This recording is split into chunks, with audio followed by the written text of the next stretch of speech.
and I want to start, Tom, asking you, what's your assessment after hearing Gunhild, Terje, Cecilia, and Lucas? Is the message coming true? Yes, I think so. But this is another question if the message are accepted or making that change that they think they are doing.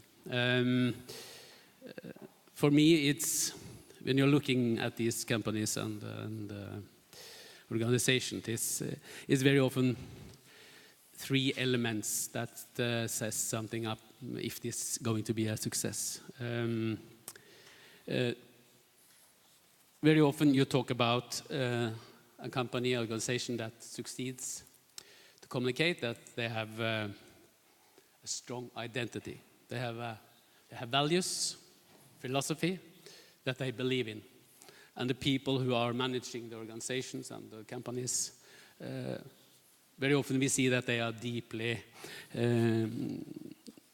committed to that philosophy. And you have that famous words that says that cultures eat strategy for breakfast.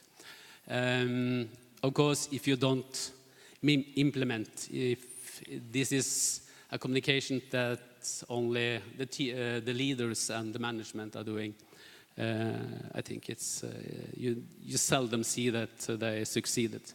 You have to have the same commitment in your employees and in the rest of the organization. And so in the end, maybe it's important, and we're talking about commercial actors here, commercial companies that, and we're talking about walk the talk. Are they just saying that they are caring about values? And can we see that they really do in their daily life in the company and in the organization? I think, okay. Gunhild, a question for you. Where will EAT be in 5 years? What will you have in your dreams? What will you have achieved if you look 5 years ahead?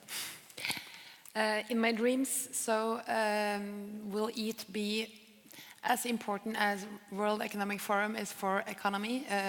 It will be as important for food, health, and sustainability for business, science, and politics. And how? That's an ambition. It's huh? hairy. It's hairy. Your mind is your limit. So I think you have to just dare to do big things. Do big things. Yeah. But then the relation between this elite approach that you have now from the beginning, and the ability, as time goes by, to reach to the broader audience. How are you going to handle this? That's a very good question because, and actually people ask us that all the time. And yes, it is a high-level forum at the beginning, but the consumer is not in the drawing with the double, triple helix. But reaching out to the consumers is something as important, and to develop strategies for communication in an efficient way and to empower the consumer will be a central part of EAT. And in addition to this annual forum, which is actually just one milestone, we will do a lot of different side events, which will go throughout the year in different parts of the world, together with our partners. So we will do a side event in Almedalen, which is a political week in Sweden, and we will also do an EAT event in Arendal during Arendalsuka, where it will be for the public and for consumers as well. If we have to take a quick round here, because the time is running out very quickly for us, and I want to ask you all, just what should the common message be from this session? Terje, you are participating in a lot of panels during the year. What kind of message should go out here from this event here to the public? May I ask a slightly different question? Myself, because, okay. Because I think there is something here we'd like to share about, is that I think Hennes & Mauritz, Scatec, DNV, but also I guess indirectly Gunhild with Stordal and the hotels behind, I think we probably meet sometimes a suspicion that you're doing this to make money. Is this to promote your brand? Is this to make money, or is it to make the world? And I think it'd be interesting to hear, maybe if you have any comments to this. I mean, how do you counter if there are traditionalists who would criticize you because you're trying to mix making money and making the world But is a better that place? wrong? No, I just ask you whether you feel when you meet that criticism, or if you meet it, how do you handle it? For instance, DNV, when you organize these events which are beyond. I mean, is that something that you faced with, a discussion you're faced with? It's a question I've heard for many, many years, particularly working for the Global Compact. I think the answer is simple. Make money, but in a sustainable way.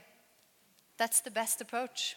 But are there sometimes actors that you have problems getting on board because they are afraid of you making money on these kind of platforms, Gunhild? But I think as Anders says, is it something wrong with making a profit out of being sustainable? Or I mean, if you can align business needs and interest with sustainable direction, it's of course the best. So I think you should be proud if you're reducing energy consumptions in your company. Of course you save money, but you save the environment too. So that's a win-win. So let's identify these win-wins and at least start with them. And then of course you have to do more long-term investments and things that you actually are not making profit on in the short-term perspective. We also realize here that listening to our consumers, listen to the customer, and listen to the staff. These are issues that engage and that are important to everyone. And so we have to take it seriously, and we want to take it seriously, and we have been taking seriously. But we haven't spent much time communicating about it, which was the topic here. And I think that's something that companies in general are focusing more on today, and they have to focus more on today. So although a good job has been done, it hasn't necessarily been communicated. So that's also but I a think process. you have a point. There is, I talked about it earlier, the credibility. So I would call it a communication challenge. In sometimes when you have that also the focus on earning money, but I think that's just a communication challenge. So it's possible to communicate that. It's possible to have good values and a good philosophy for the environment and still earn money. I think so as well. I just want to.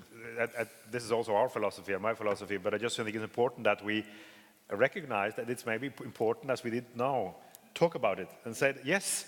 There are companies who are going to investing. This is an investment, but you're also going to make money on. But be transparent about it. I think that's very clear. I mean, that I think would help build credibility around our story. That was my point. Cecilia, and then Gunhild, and the last word. Yeah, and I think the answer is simple, but it's not as simple as it seems, because I think one element missing from that question is the aspect of externalities, and how negative externalities stemming from economic activity currently is not calculated into the cost of production. So when the true cost is actually paid for a product or service, then you can actually say, okay, making money or making profit. But that's an important and vital part of the equation. Gunhild? No, I totally agree. I mean, it's complex, but I think you should never ask why people are giving money away to charities, to Frelsesarmeen, for example. It really, that doesn't matter. The consequences and the effects is what we should care about. Yeah. Okay. Then we have to stop. Yes. We have used our hour. Thank you so much for being here with us. Thank you to the panel.